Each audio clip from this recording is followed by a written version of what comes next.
Leave no doubt, Knowles. One more to go in the ACC championship game and take it out of the College Football Playoff Committee's hands. Welcome into the Voice of College Football, FSU Live. We do this every Wednesday night, 6 p.m. Eastern Time. Got James Coleman here.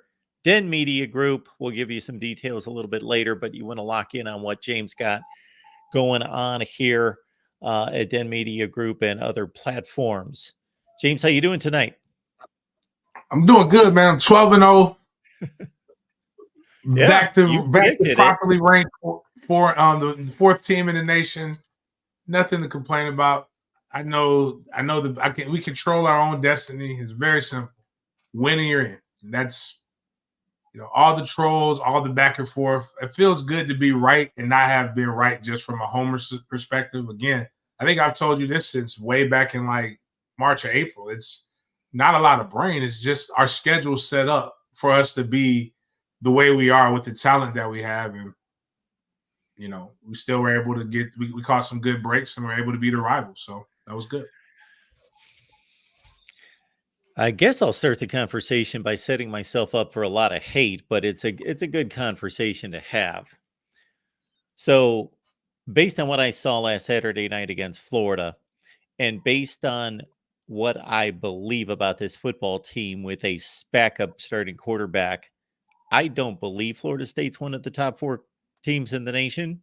I believe that they're close, but I don't think that matters. First of all, it doesn't matter because I'm saying it, so it doesn't matter what I think, but I don't even think it matters what anyone should think, because if you go 13-0 in a Power 5 conference, you should be in the college football playoff. So I simply believe if they win, they're in. I don't care if it's 10-9 or whatever the score is, that they earned a playoff spot by winning this game.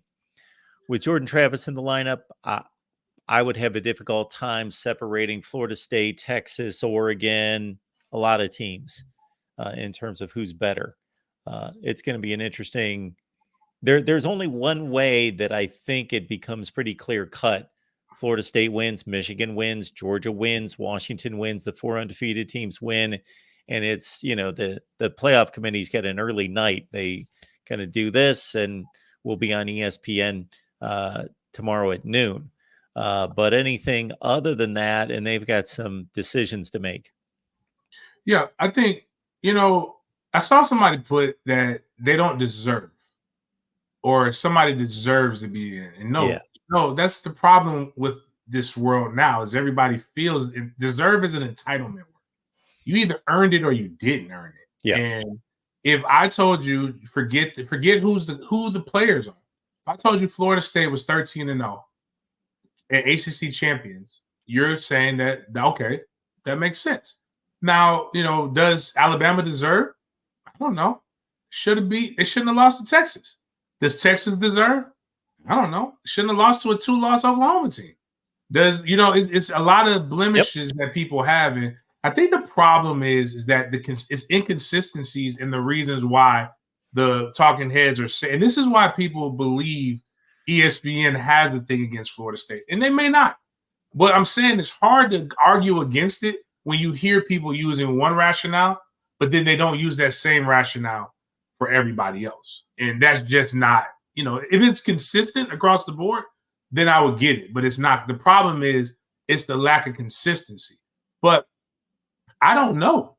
If Florida State goes and beats a Louisville team that has their starting quarterback, that has some playmakers at wide receiver, even though it's a backup running back, a decent running back, their entire line intact, most of their front 7. I mean, they're ranked, 15th now? I believe in the poll.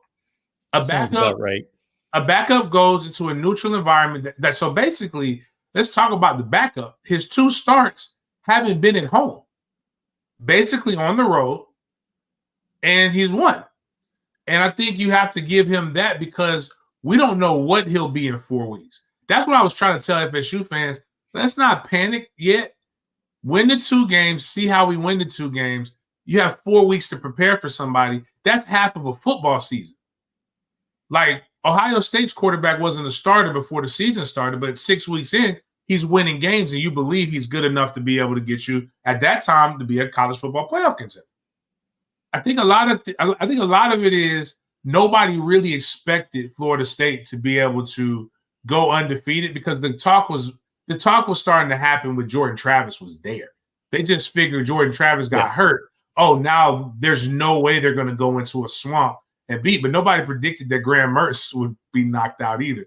But and Max Brown did a pretty good job. But when I went back and I watched the film, and if anybody wants to go to Den Media Group, we do every Tuesday, we do a film breakdown of the previous game where I go over play by play what the defense did right, what the offense did right, different things, and kind of coaching people up about how to look like it from a football player's perspective. And Tate didn't do anywhere near. I thought I'm not even gonna lie. On first watch, I thought Tate was bad. I thought the play calling was bad, but everybody messed up except for Tate.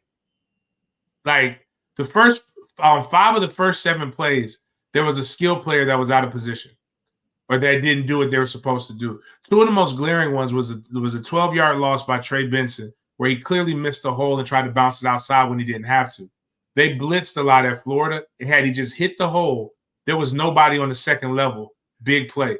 The second one, if we wouldn't have got the delay of game the first time, probably would have went 6 or got a big play. But we ran the same play coming out of the delay of game. Our wide receiver didn't block their corner, so the bubble was broken up to Keon Coleman. But all he had to do was get in the way, and there's literally nobody on the other side of that. I'm not going to say that Florida didn't do anything. That's good scheming. Somebody had to be on the other side of it. But what I'm saying is there was a lack of execution that wasn't by the guy who was a non-starter. A lot of the stuff is we didn't help him. Now, there are things that he didn't do a good job. Staring down the blitz, you don't do that. When you see 8 people coming and you're on your 5, you're inside your 5, dog, you got to get rid of the ball, man. Like this, even if you throw it away, like don't take the sack. They brought more than you could block. And a lot of other things were just, some good stuff. A couple plays was I give I call him cosplay Kirby. Jonah Hill cosplaying as Kirby Smart, Florida's DC. I give him. He had about 2 or 3 plays where he actually just it was a much better defensive call than the offensive call. Florida State had 3 offensive plays in the first quarter. I can tell you what we can't have. We can't have 3 offensive plays in the first quarter against Louisville. So they'll bring a blitz, but I think people are saying these things because it's common sense, but they're not very familiar with Louisville's depth at defense. And I'm going to be honest with you. I'm only familiar because I have a really good friend who's on staff at Louisville, and we talked about it all season. So very good team, but I think if we come in there and we get a victory on that, I think it would just be pure hate. But I'm glad the committee's not really – I don't think the committee's paying attention to what any of us are saying. And again, I'll just say I've got all sorts of opinions, but the evidence and what was earned on the field are different. I think that Alabama is probably better than Texas, and if they played again, Bama would win. I got done watching Oregon and Washington, and right after the game, I thought Oregon was better, that they are a better team, but they lost the game. I still think Ohio State's a little bit better than Michigan. They were a play or 2 away. They were on the road, but they didn't win the game. So if you don't win the game, if Oregon and Washington were not playing a Pac-12 championship game on Friday, and we had to go with what as it stands right now, Washington's looked like crap for 6 weeks, but they've won the games and they beat Oregon, so they would be in. You got to go with the results on the field. Otherwise, I don't know what we're doing. I mean, that's the big thing. And it just, even with that, I'm glad you brought up those games. As far as I'm concerned, last I checked, Alabama has a very healthy athletic quarterback. Tons of NFL talent and are exponentially better than Auburn. But they played in a rivalry game. And it came down to a Jesus-type miracle. Fourth and goal from your 32 for the 31, and you threw the ball into the back of the end zone where your guy was there. I mean, it was a hell of a throw. It should be on that man's draft highlights when he does it, but that's not an optimal way to play. That's actually surviving to beat your rival. Washington, if I remember correctly, the young man from Washington State, did he muff a punt or was it a fumble snap? But either way, it took an act of God for them to get to this position that they could kick a field goal to win by 3. With a Heisman Trophy candidate at quarterback, which he's been trying to lose the last few weeks. That's the only reason I think he's going to beat against a team that had lost 6 consecutive games. I'm just saying that's that one. Georgia, who I still believe is the best team in the nation, only beat Georgia Tech, who again, oh my bad, I apologize. Auburn's 6-5, if I remember correctly. Washington State was 5-6 at the time. Yes. Georgia Tech is 6-5 at the time. They only beat them by 8. All of those are just gritty, tough wins. None of them covered the spread. Florida State covers the spread, and they survive Florida. It's an amazing use of words, because I always believe this, and this is what I'll say until I'm dead, till I'm old and gray. Good teams win, but great teams cover. And Florida State has covered way more than they just won. But I just say the only thing I will say, I watched a good amount of the Michigan-Ohio State game. I wasn't really overly impressed by either, but I can't say that a number 2, a 2-3, the winner of a 2-3 isn't the most impressive win over the weekend. So, the only team that anybody should really be saying is, Michigan beat a much higher ranked team. So, I just think there's a lot of stuff. Like right now, even the teams, I don't know if I haven't seen Texas play in a while. If Alabama plays like they played against Auburn, they're going to lose to Texas. They would lose to Texas again. But that's why you got to play the games. And that's why I think what they're doing is it was the perfect year for this to be the last year of the 14 playoff. Because there ain't been 3 great games in these college football playoffs. Last year was the closest we had to the first round, where the TCU-Michigan game was good. Ohio State, literally, I don't know. That kicker had to have been paid. I still don't understand how you missed that. And then, and which is wild, everybody's saying Florida State's TCU. TCU didn't beat Michigan. And the year before that, Michigan didn't get blown out. It's because the year before that, Cincinnati made it a decent game, but it wasn't close. It was it was never in doubt. Exactly.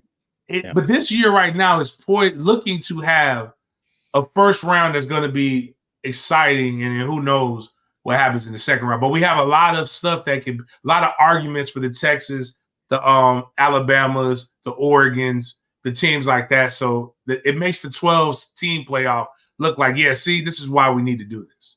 This is how I would size it up, and then we'll bring Chris in, is the difference between Florida State's game against its rival and what we saw with Bama and with Washington. Bama had to pull off, again, if the defense is doing its job, and I've got all sorts of theories on the way they should have aligned their defense to prevent that play, but still, incredible throw and catch, but you're facing a 6-5 team and you get outgained, you get bludgeoned on the ground, you get taken down, and you've got to pull out a miracle to win that game. Washington State, Washington had a 4th and inches at its own 25-yard line at the end of that game and went for it. And hey, they pulled it off. Otherwise, they're not converting a 4th down, in Washington State's. They're converting the walk-off field goal for the upset. Florida State didn't look good in the first quarter. They got completely outplayed, but then they worked their way into the game. And by the end of the game, the fourth quarter, about halfway through the third, all the way to the end of the game, they were the much better team. It was an ugly win. They didn't dominate the game, but by the end, they were dominating the game the last quarter. In no way did Washington or Alabama come anywhere close to controlling that game. They were on the edge by this close and pulled it out. That just comes again to me. It's just it doesn't matter, because at the end of the day, you just got to win. And I get, but I do tell people, I tell us we're easy targets. We really want to be seen. We want to be heard. And I get it. But like the more we complain, like it's all about stats and numbers and I like Kirk Herbstreit says Florida State stinks. Everybody's going to watch next Tuesday to be able to yell at the screen and say Kirk hates us. And at the end of the day, the selection committee guy is going to say, well, they won their conference and yeah, you know, they did what they were supposed to do. So now they're in. So that's all we got to worry about. If it was the NFL, you just win because it doesn't matter. The record dictates it, but we're in a beauty pageant, and you've got to look good and have to have the metrics because I'm glad you brought that up. Teams that never play. San Francisco last year, who would have thought the third string quarterback would bring them all the way to where they're at? And now that guy got hurt. Like, so now they're on their fourth string guy, and that's the only reason they lost. If Brock Purdy doesn't go down, he was Mr. Irrelevant. Like, if he would have stayed in and been able to do what he does, like, they could have potentially been in the Super Bowl. And I got a chance to see him live in action the other day. They whooped the Jaguars' butt. Like, when they're healthy and firing. But again, it's one of the things that when people argue, this is why I like the NFL more than college. This is one of the reasons why. It's like there is no slant. It is what it is. Even though I argue with people all the time, there are aspects of the NFL that I like a lot more than college. But college is still a little bit closer to more pure than the NFL. And I love the rivalries and all the other stuff. People, they're not as rabid a fan base in the South as they are up north when it comes to their NFL teams. But like down south, college football will probably always be king, at least for another 20, 30 years. Chris Frazier, Spiratics. Chris, how you doing tonight? Pretty good. Just running late. Appreciate you being here, man. Your thoughts about the college football rankings? Yeah. I guess what matters is that if Florida State wins, they're in. Like everybody keeps saying that. Florida State wins, they're in. Well, I believe that's true. Here's what I feel like. Any analyst that's anywhere, including myself, we have too much faith in our own prediction. We all think of ourselves of knowing what we're talking about, probably more so than we really do, which you have to have that type of confidence to even talk about this game at any type of measure of respect.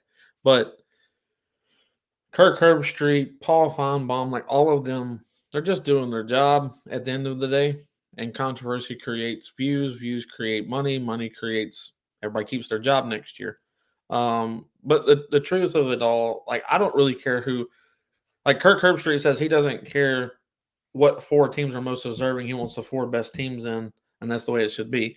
Well, I don't care who Kirk Herbstreit wants in. Like it doesn't really matter, like how any analyst breaks it down, or how Florida State hasn't had beautiful wins, or how Michigan hasn't had a beautiful win against a top team. Like they barely, by the skin of their teeth, beat Ohio State. All of whatever. Like until we start figuring out that wins are wins and losses are losses, and those are the first things that should matter.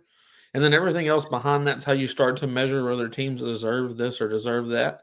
Like if everyone had one loss right now, okay, fine. Now let's figure out who's got the better schedules. Let's figure out who's got whatever, have it. Yep. But we're not in that situation yet. You still have, was it 3 or is it 4 undefeated teams still, or is it 3? Yeah, it could be a clean sweep. We could just have 4 undefeated teams. They're in. So until we get to that part, and it is cool, it's fun to talk about possible scenarios that more than likely will never happen, but we would love to see them happen because it makes it more fun for us to talk about it. Florida State probably has, now not according to ESPN, but Florida State probably has the better chances of winning their conference championship come this December 2nd over, I would even say that Michigan has a harder road ahead of them than Florida State does, that Georgia has a harder road ahead of them than Florida State does. All that's great. But the truth behind it is last year and the year before, would anybody have picked anyone to beat Georgia? Probably not. This year, because Georgia's shown that they're not the Georgia of the past 2 years all the way, people have hope that Alabama can pull out beating them in the SEC championship, those that want that to happen.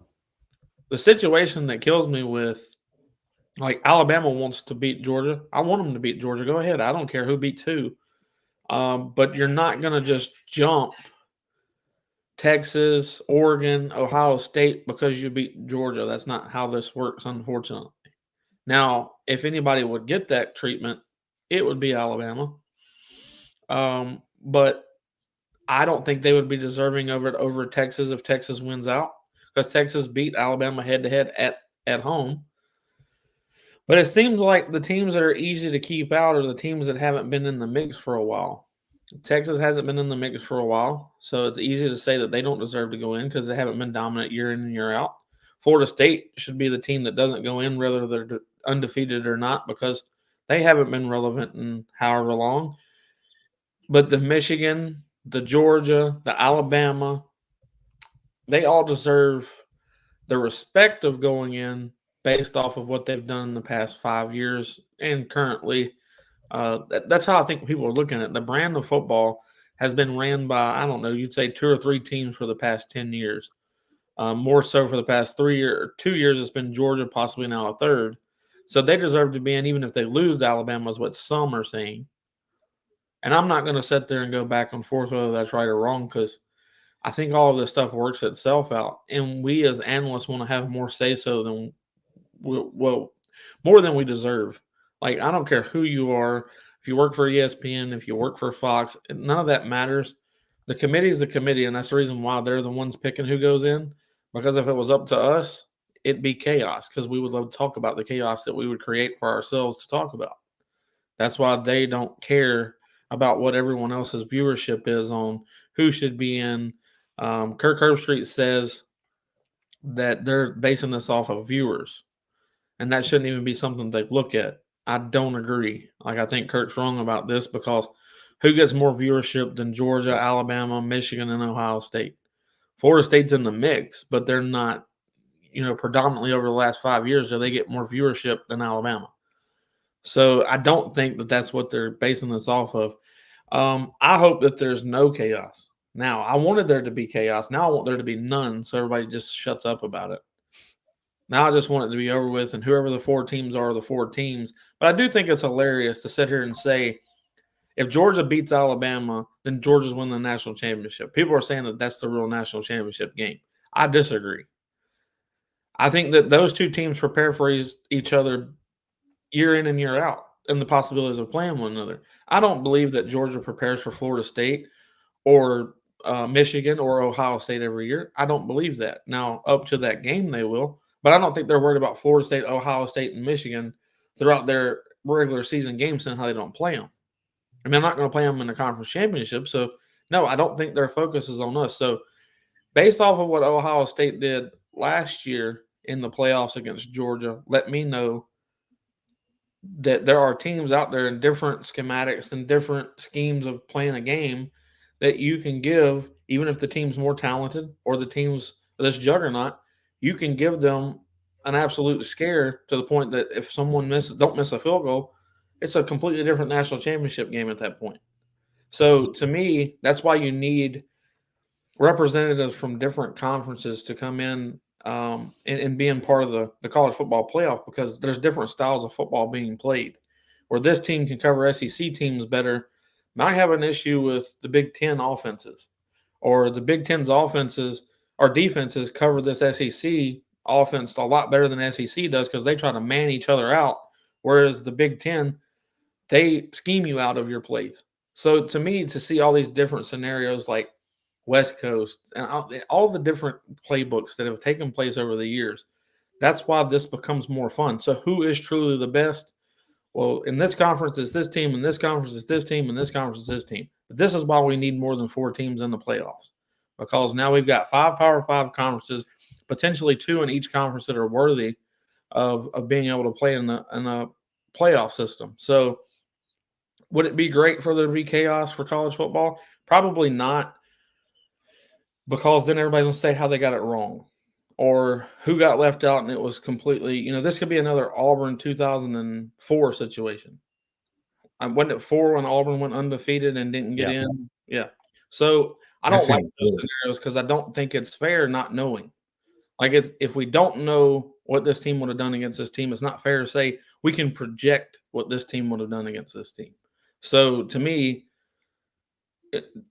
win all your games and then there's nothing to gripe about.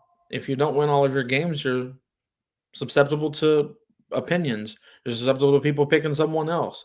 You're susceptible to not being as sexy as this team. Like, that's why you have to win out. Like, Florida State has had to be undefeated in the majority of being a national title winner. In 99, they had to go undefeated. 2013, they had to go undefeated. I think 93 was the only year that they got lucky and got help to get back in. But the facts are the facts. Like, we can't lose in this conference and get in. Like, it's just not going to happen. They're going to look at the ACC as a weaker conference than the Big Ten or the ACC, which I don't personally agree with, but it is what it is. So Florida State has no options. There's not a choice till you can lose a game unless someone else is going to lose too. So in the whole scheme of things, Florida State has to win out to make it, and that's fine. They've taken that challenge. Now we're at the last game of the season, and we're going to play in the ACC championship if they win. I don't think there's a question if they're in, but other analysts believe there should be. Luckily, again, they're not the ones picking who's in.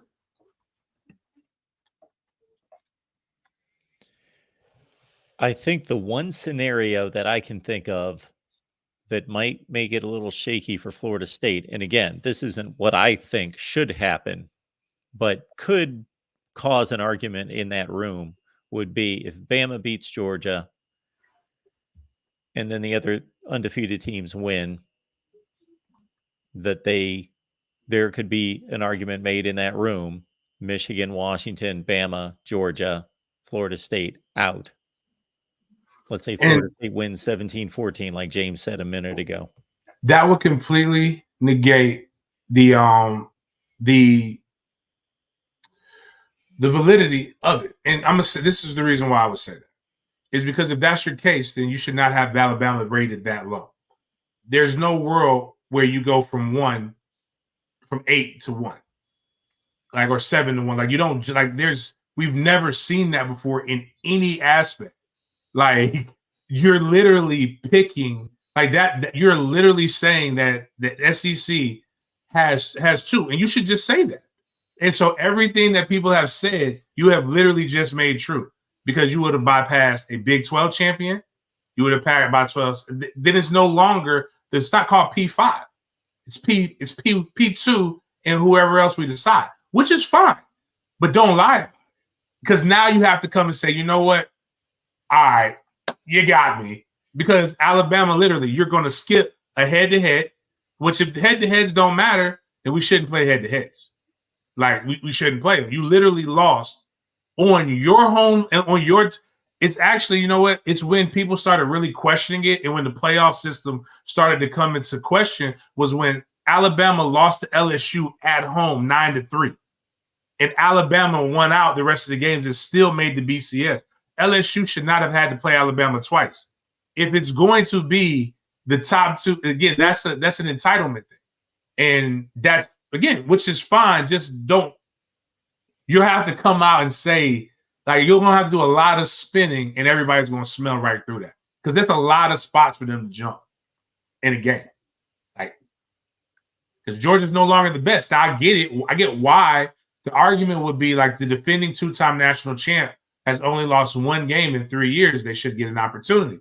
They should win. This isn't 01 and 02. 21 and 22. We're in 23 now. The 23 team lost, and that's kind of where it comes down to. But I think Georgia will beat Bama.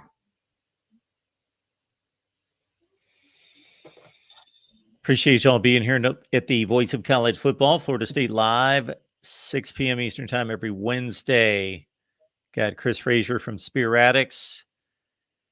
He'll be live Thursday at 8 p.m. Eastern Time, right? Got it. Thursday at 8. Join Chris on Spear Addicts. James, what do you have working this week? I have the state's semifinal game that I have to play in the state of Florida. So I have to coach that. We're driving down to West Palm Beach. Oh, We lost him. James will make it back. Anything from the Florida game that stands out to you, either that people are missing? I think we got James back here. There we go. Sometimes my camera just kind of goes out. But yeah, I have the coach on Friday night, so I'll probably be doing I'll have to do my show tomorrow, sometime probably in the morning. So it'll be a special edition, a big games BS. I don't know what we'll talk about. We'll probably just have a call-in show where people can talk it. I'm sure people are going to cry and complain about how ESPN's treating us bad and all these other different things. But the biggest thing that we got the ACC championship. We have a tailgate. I think Chris is coming. You're coming up to Charlotte, right, Chris? Yep. So we'll all be up there in Charlotte. It'll be all wet and rainy. I'll be up there Saturday morning, and then I get to cover Monday Night Football, my first ever Monday Night Football game, as the Jags play Cincinnati, I believe. I don't even know who we play. I'm so tired. I got one more. This is my last week of college into the bowl game. Hopefully we win Friday. Then I have one more high school football game, and then I get to focus on just the NFL for a couple weeks and not work as hard and have more free time. But we'll probably be producing and pumping out more content after that. So, but yeah, that's basically it. Then I got Chris's show Thursday night, 10 a.m. I'm on the bus driving down to West Palm Beach to drive right back, and hopefully we'll come out victorious. George is showing up. Look at this. Renegade Report. George, what's going on tonight? Better late than never. I made it, man. We were a little bit late for work, man. I was trying to listen to the show the best I could, and I agree with everything James and Chris are saying. It's just ridiculous. It's just ridiculous. The narratives that they spin. Well, here's the deal with the committee from my perspective. People will say that they're not objective or they don't use objective criteria. I think that's about half true. They use objective criteria. They just choose which criteria to use in which situation. They've got like a list of like 10 or 12, and they just pick whichever ones that they want to use for that team, for that situation. Did y'all catch what Reese said? Like the last thing he said right as they were going off the air? He says, out of nowhere, he says, this Louisville, Florida State game, whoever wins that, it's going to be their first win over a team currently ranked in the college football playoff. I'm like, what could he possibly be talking about? Because Clemson and LSU are both ranked. So the only thing, and I've seen, the people that kind of back up ESPN's narratives and stuff saying that, oh, well, he meant they haven't beat somebody ranked in the college football playoff rankings. But that don't come out till what, week 9? Like, what an insane argument. You look around the country, Alabama has one or two maybe wins over a ranked team in the college football playoff, and they lost to Texas. UGA has what, 1, maybe 2, Missouri. For him to say that. And then even 247 puts out a graphic, and it's like, who wins? It's these 5 teams. And in little print, it says Florida State barely squeaks by Louisville. It's like, why? Like, what is it? What is it us that gets singled out? Like you said, whether all these different people use, common sense or subjective or objective measurements, they don't apply them the same. It's like, well, Florida State, they didn't look that great against Florida, but like y'all talked about, Auburn went on a miracle. So whatever. And Georgia Tech, they're going for an onside kick for a chance to tie it late. So Florida didn't have a chance to tie it late against us, and they covered, and we covered. So LSU's 13 right now, and Clemson's 23. Yep. Yeah, I told people on our live stream probably last night, they all run together at this point. I said, you can give me a team and I can give you an argument. Like, give me Oregon and I can craft an argument that sounds really good, and I can use all the good points in the Oregon case, and I can argue Oregon. I can argue Texas. I can argue Bama. I can argue any of them. Now, I personally have a certain order that I believe they should be ranked, but you can make a case for any of those teams. Yeah, no doubt. There's no doubt about it, but it's like, just do it equally. That's all we ask. And It's like, there's just an obvious narrative out there and whether it's all a bunch of TV and it's all for ratings or not, it's just, there's only so much you can take. It's just absolutely ridiculous. I get it. Florida State does numbers. The Florida State UF game had 5 million viewers. Teams don't pull that. It is what it is. Yeah, they're not going to stop. But it's crazy because Kirk Herbstreit, when Willie Taggart was here, jumps down our necks, talks all this mess, and I really want Florida State to do good. As soon as we're doing good, it's like, literally they spend 20, 30 minutes talking about why Florida State shouldn't be in or how they can get a team in over them. It's ridiculous. You see them celebrating the play at Alabama like it's the best thing that ever happened. Like it just proves how championship worthy, Alabama is, that they can hit that Hail Mary. But it's like, I mean, I have a question what it about is. this. Why? So I personally didn't like how far Ohio State fell for losing to Michigan, because Michigan was ranked 3, right, when they beat Ohio State ranked 2. And then somehow by losing to the number 3 team in the country, and I mean, not blown out, just you took a loss. Why did Ohio State fall below another one-loss team when they lost to technically the better team out of the losses, right? So Oregon lost to Washington, which just now became ranked 4 a couple weeks ago. Ohio State loses to the number 3 ranked Michigan team and falls below them. How did they fall below Oregon? Yes. How? And Oregon thought does they were not have 5. That's wins good. against Penn State and Notre Dame. They don't have that level of victory. And Right. Ohio State doesn't have a close call like Oregon had at Texas Tech. That was Right. razor close against a 6-6 team. So I'm confused. Like, what did they use to say that Ohio State should fall below Oregon? Because here's what I think. The only thing they can use is that Ohio State lost more recent Mm-hmm. Oregon. And that's the thing that kills me in the biases of recency of loss or recency of wins or ugly versus beautiful, blah, blah, blah. Like, the facts is that Ohio State played, 1, their rival, 2, the number 3 ranked team in the country, arguably should have been 2 or 1, according to the metrics. So why did they fall so far? But Oregon loses to Washington at the time when they lost to them, was not ranked in the top 5. But they somehow have snuck up right underneath this, and their best wins, Utah, maybe? Yeah. Yeah, it's no consistency.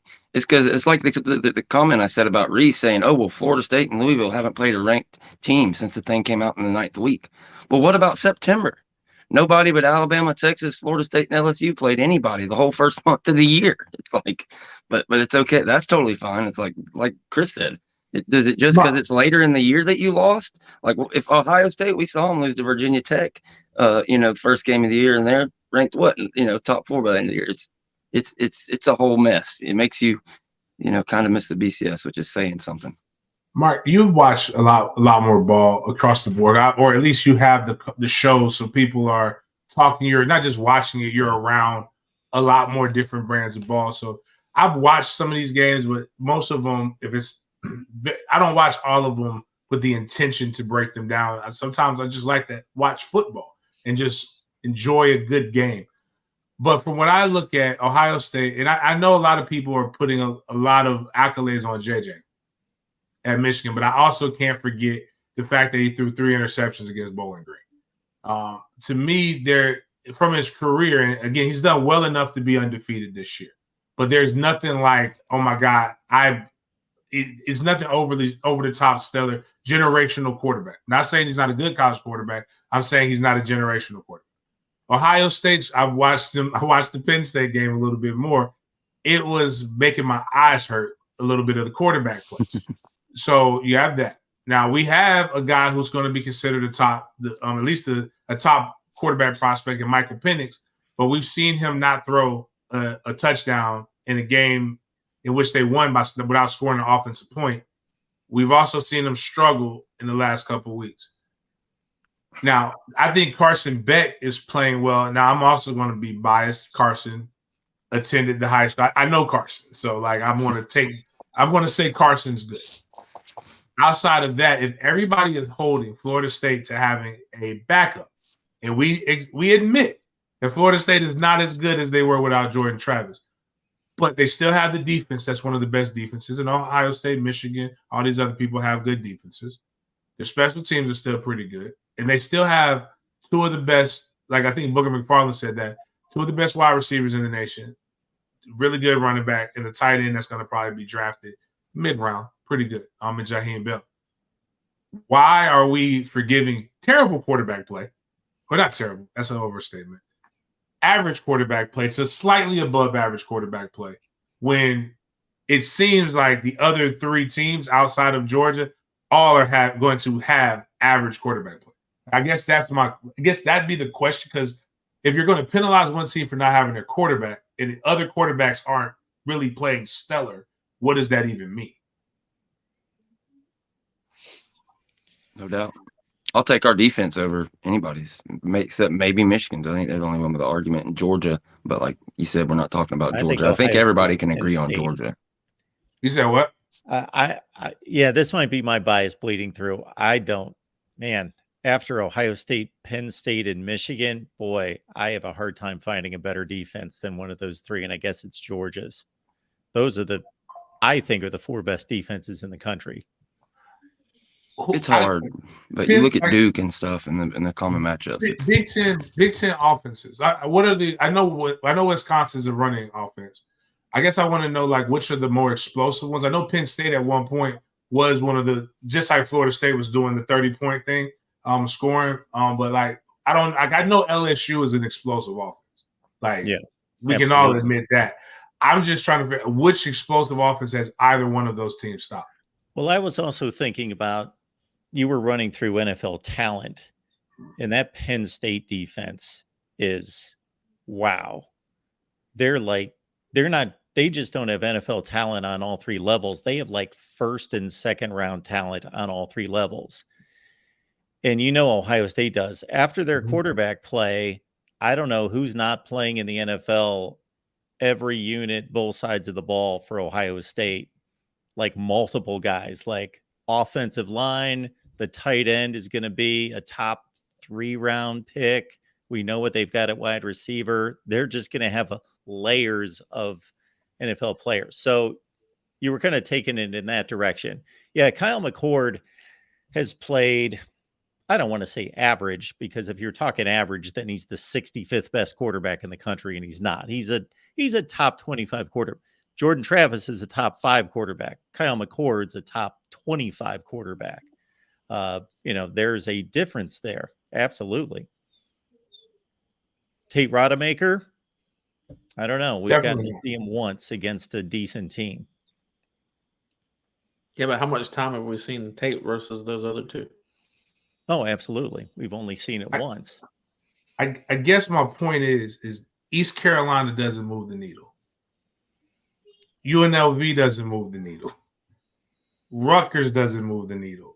Nebraska, they couldn't beat Colorado. Hang on with Rutgers for a second. If you're going to throw Rutgers out, then you got to throw out Boston College. I'm with you. I'm going to go with you. I'm just going to see these names, and I'm going to place one big chip on the table that's better than every one of these guys combined.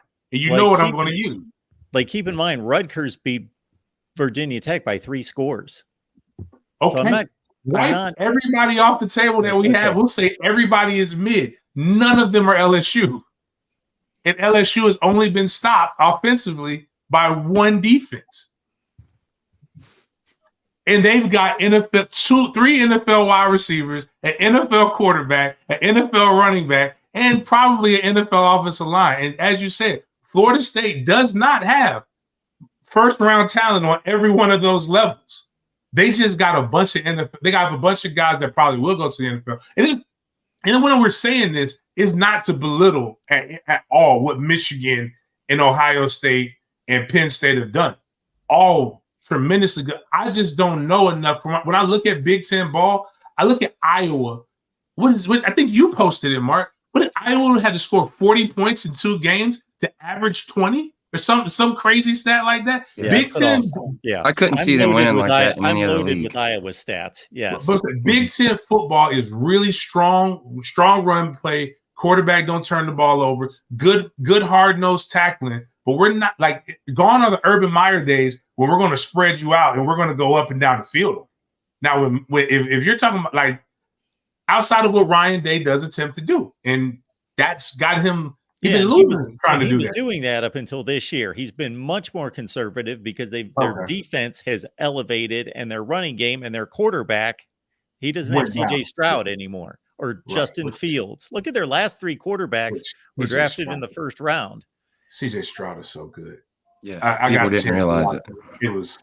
It's stupid how good he is. But I mean, I guess my point is when we're talking about the defenses, I'm just looking. I'm like, the schedules are made years in advance. We can't help the schedules, but I always say that we can use that for Michigan, but we got to use that for Florida State as well.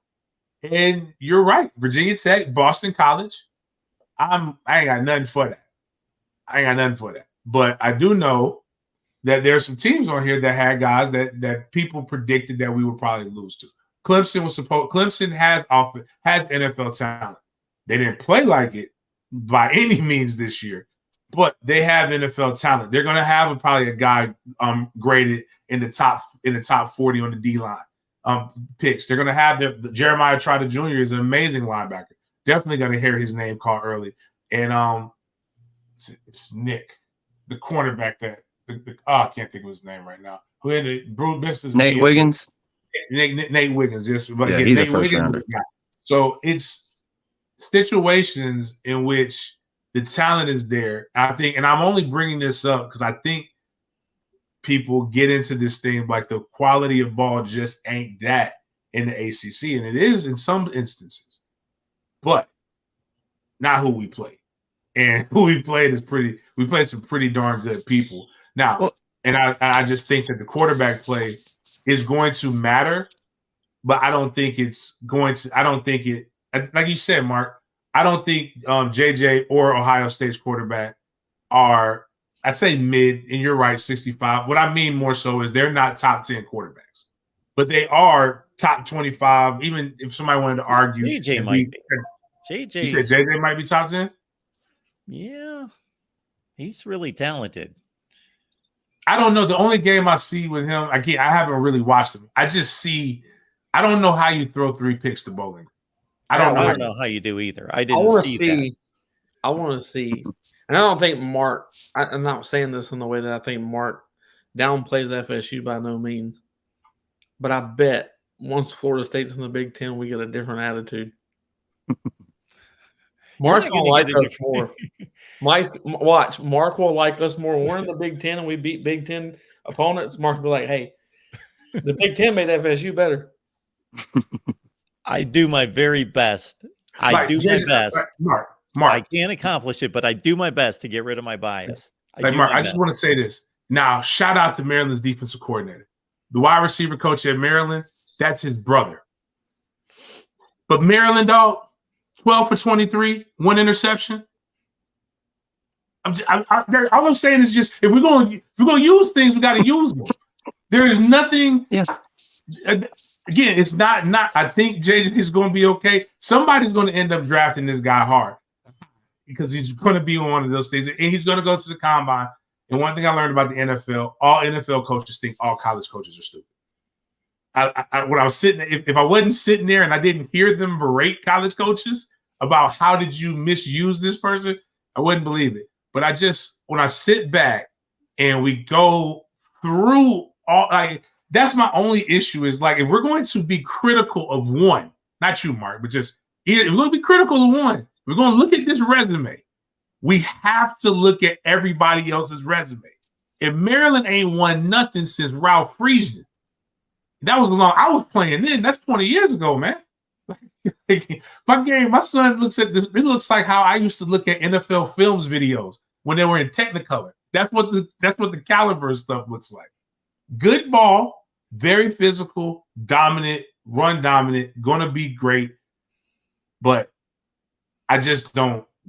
I don't see it where it's exponentially different and one person has to get left out. I guess you don't think we can liken what Michigan did against Maryland to what Florida State did against Boston College and Florida? I think we can. That's my point. That's the point, is that we hold that against one, and the other one we're saying, you know what? That's a good win. When we should just say it's very difficult to be undefeated in Power 5 football. We heard about that Boston College game. I promise you. We heard about it a lot. And they're going bold.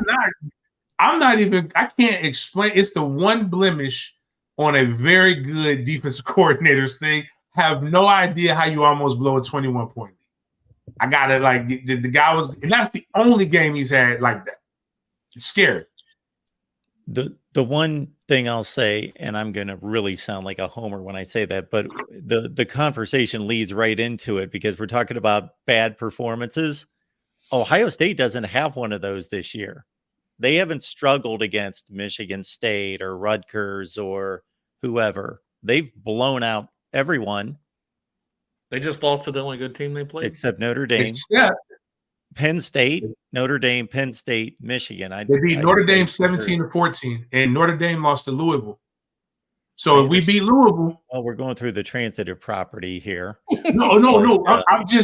All I'm doing is you said they've blown everybody out, and they did not blow out a No. That's not what I said. I said they've blown out every marginal team. Oh, okay, yeah, fair. They didn't struggle against a bad team. They didn't have a Michigan, Maryland. They didn't have a Florida State, Boston College. They didn't have a Washington, Arizona. I just pushed State. back against Boston College was a bad team when we played them. They went on like a 5-game winning streak after that. I pushed back on that, but they're a bowl team. You know, they're not great. It was, and we had the flu and COVID. It was like, but I guess nobody believes that. The worst game was a 24-10 victory over Wisconsin. It wasn't good, and they're at top. And I think Wisconsin is Wisconsin is the Big Ten's Georgia Tech when Paul my guy was there, and they were running the wing tee damn near. It's like Wisconsin is going to play ball control. They're not that good now. But how do people look at the one side of the Big Ten where you got Michigan, Ohio State, Penn State? What gets me is like we've said, you can make an argument for Florida State's defense, Ohio State's defense, Michigan. You can do it all. But the way that Florida State, Clemson, Louisville, NC State, how that Atlantic division was looked at versus the division in the Big Ten when you line it up, there's just not that big crazy difference like it's made out. And that's just where it comes from. It's like we can have this conversation all day. And you're right, that was a bad game against Boston College. James is right. Those 3 interceptions against Bowling Green were bad, but just keep it even keel across the board. Let's just point it out for everybody. Maybe we're coming off the rails. That Iowa's in the Big Ten championship. I'm looking at Iowa. I did not realize that's just because of the way the conference is split. It's so uneven. I would be so mad if I was Penn State. Like, why don't I get on that side of It's kind of like how Miami got to be on the coastal. And like we would sit there on the Atlantic and be like, yo, we're getting we gotta face Clemson every year. NC State's getting better. Like we gotta face the good teams, and the coastals over there just miring in trashness. George, the only thing I'll say about the comparison between the top of the Atlantic and the top of the Big Ten East is when you take NC State, Louisville, Florida State, Clemson, I can't think of a time when all those teams were good at the same time. Well, they got them 3-1 in national champions. It wasn't the same time, but it was right after Florida State, Clemson took over. I mean, there was a good 3-year. Sorry. Florida State before last year was pretty bad for 5 years. So they were completely off the map. NC State, when have they been? They're 8-4 good all the time. Like they've never been a top 15 team in the country. Right, because of this perception we're talking about. Maybe Phillip Rivers. I mean, they're 9-3 and they get no love. It's like other teams are top 15 in the country when they're 9-3. They've beat Clemson, I believe, multiple times. NC State goes 9-3 about once or twice every 15 years. Like they're not a 9-3 team all the time. Now all y'all are doing is making an argument. Yeah. This is why Florida State. There's 4 teams ranked in the ACC, and last year they were all in the Atlantic, and Wake Forest was good. They had Sam Hartman. They had, it's like that stretch of running through the Atlantic last year was treated like it's a walk in the park and this and that. And it's, you see now, we finally go to no divisions. There's 4 ranked teams. They were both Atlantic teams. That's just the point I'm making. I have said that for years, that the Atlantic division was strong. Well, Florida State needs to get the hell out of the ACC so we can quit having these conversations. Yes. I said in 2016-17 that the ACC had the best conference. You did. Like, I posted a video. Earlier this season. Do you know what the title of the video is? The Big Ten sucks. So, yeah, I do my best to cut it straight. Yeah, you do great. We're talking more about the conversation at large, just like that whole college playoff show and just everything, all the graphics and the narratives that get put out. Like we get it. It's for conference supremacy and all that, but the only one that doesn't get the love from like ESPN, they have ACC, Big Ten, Fox, they build up their teams. Joel Klatt, he's building up the Pac-12 teams. ESPN, it's like they pick the SEC over the ACC, so it's like they shit on us. Excuse my language, I'm sorry, but it's like we just don't get that love. It's like we're the stepdaughter, the redheaded stepchild of ESPN, and it's just they don't treat Clemson like that. That's what I don't get. Anytime Miami has like any kind of run, it's Miami's back. We're building this thing up. It's like but No, I will that's say just that, maybe that's a homer thing. I don't know. I will say that ESPN they did downplay Clemson those years they were good. They downplayed Clemson a lot with Bama should this and Bama should that, and Yeah, that's true. But here's the thing: like I want people to pay attention to ESPN's major investment is the SEC. That is their bread and butter. That's how they make money. The ACC unfortunately loses them money every year. Like it's just the way that it is. It doesn't matter how good Clemson or how good Florida State is; those two teams cannot pull that whole conference into profitable. Like that team can be profitable.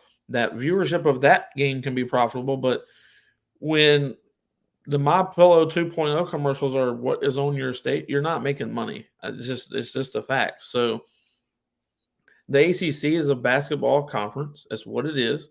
It's what it has been. And the scary part of it is that right now their basketball teams don't look to be, well, the women's do, but the men's are still, it's just in question because a lot of these universities are putting money where football is because everybody knows that's what's making money now. And the only way that you get out of the situation that you're in is by putting up product. And the facts are is we got to get the hell out of the ACC. It's just got to happen. There's no way around it. I've got to run, but I want to make sure everybody can find you. And I will make the statement. I completely agree. What Florida State's defense did against LSU was an extremely impressive performance. Okay. Chris, where can we find you? Right here on YouTube, go to Spear Addicts Media. You'll find us every Sunday at 4:30 p.m. for the call-in show, Mondays and Thursdays at 8 p.m. For the regular show, and then there's pop-up episodes. Become a member, get part of the Discord, get all of the recruiting and portal news that you can handle, and that's pretty much it. Before we go to George, you guys also have to understand it's my nature to argue the other side. So if we were on another channel and they were arguing against Florida State, I'd be arguing for Florida State. It's just my nature. All right, George, what do you got? Man, it's right here on YouTube at the Renegade Report. We got our call-in show live Mondays at 8 Eastern, and then a regular show. We switch it up, usually Thursdays or Fridays, 7 Eastern, depending on what's going on. But yeah, just get over there at the Renegade Report right here. Go get us a subscription. You can do the super chats, become a member, all that good stuff. We're going to start doing giveaways and all that good stuff. We just hit 600 members, so keep on getting over there. And George will do our post-game show after Louisville and the ACC championship game, and so we appreciate that, George. James. Den Media Group. I just showed on today's show, if we would have gotten 5,000 views, I showed the seats that I would have given away for the ACC championship. It's like literally you can touch the cheer, you can high five the cheerleaders, but everybody watches everything else but my stuff. So like somebody put up the coffee place that we were talking about, Chris. I told them don't talk to me about that coffee place until they become a sponsor. They sponsor War Chant. I don't know. Those are the ops. But we're doing that. We do our giveaways still. But biggest thing right now is if anybody goes checks us out, we're doing gifts, nice gifts for nice grades. My 4th annual thing. We try to give 300 kids in Tallahassee and Jacksonville areas. I give up to $30. I read through the list. It's on. You don't have to give me the money. If you go to jamescolemangivesback.com, we have the Amazon wish list, and we keep updating it when kids put stuff up there. They got kids asking for like STEM like sets, like so they're creating like engineering stuff. So like the one kid asked for a Gator football. We're not gonna get that, but they asked for pretty reasonable things for kids. So I love doing that. It's my 4th year doing it. Those are my favorite things. I've raised a lot of hell in my life, so I love giving back a little bit for the just in case when it's all said and done. I can be like, remember the book bag drops? Remember remember the kids I gave and the projects we gave gifts to. So, but it's a cool thing. I think if everybody was selfish enough to give back to others, so they just didn't take from them, I think the world would actually be a better place. So, if you don't do it out of your heart, that's fine. Do it for self-preservation, so nobody robs you. That's my thought process. I don't want these kids coming and robbing me or my sons. So I'll give to try to prevent that. And if everybody took that mentality, I think America would be great. The golden rule. If people could just live by it. Chris and James, Thursday night at 8 p.m. Eastern time. George, one more time. When's your next Monday, live? 8 Eastern, and Friday, 7 Eastern. And the post game after the ACC championship game Will be right here. 10 to 15 minutes after the game, maybe even quicker this week with it being the championship. And it'll be me and Jen on the post game live. Awesome. Guys, I appreciate it. You guys make this channel roll. If it's not for you, we don't have it. So thanks, guys. Appreciate it. Appreciate you, man.